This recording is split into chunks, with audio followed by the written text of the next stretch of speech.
Jesse, you talked some about oil analysis.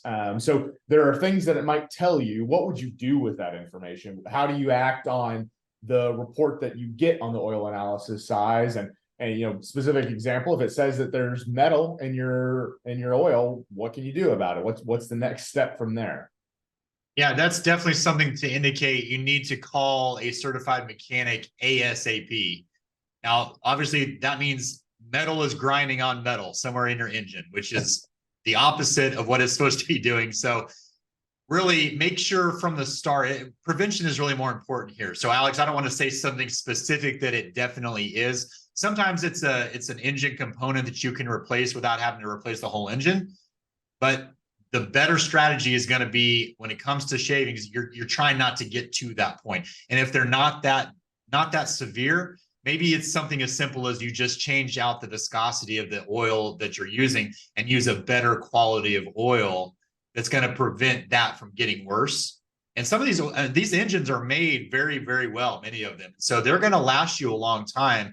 And so if you can kind of stop the shavings where they start, then you might just have sort of a one-off event. And then if you don't see them again, you're fine. But if you see them consistently, you're going to need to get a certified mechanic in there ASAP to diagnose, is this something that's a $10,000 repair, $20,000 repair, or maybe it's just an $800 part that can be repaired. So it really does kind of run the gamut. Yeah. And Alex, that I'll give you an exact scenario. So we had one that came back and we found fuel in the oil. And turns out it was a fuel injector issue because it was identified in the oil analysis. Just like Jesse said, we replaced that part, which is about $2,000. Whereas if we had waited, it would have blown the engine and we would have had to replace that engine, which is 10, 15 more to replace. And so sometimes it's just getting the information to know, hey, there's something wrong. It hasn't appeared yet, but I should get it checked.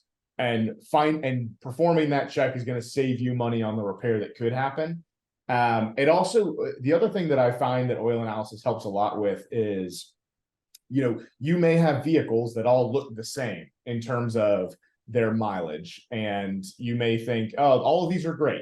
And then you do an oil analysis. And if you find some of those little things, even if it's not this vehicle's falling apart, those are little data points that help you decide when it's time to retire maybe one or two vehicles or rotate one into a spare position.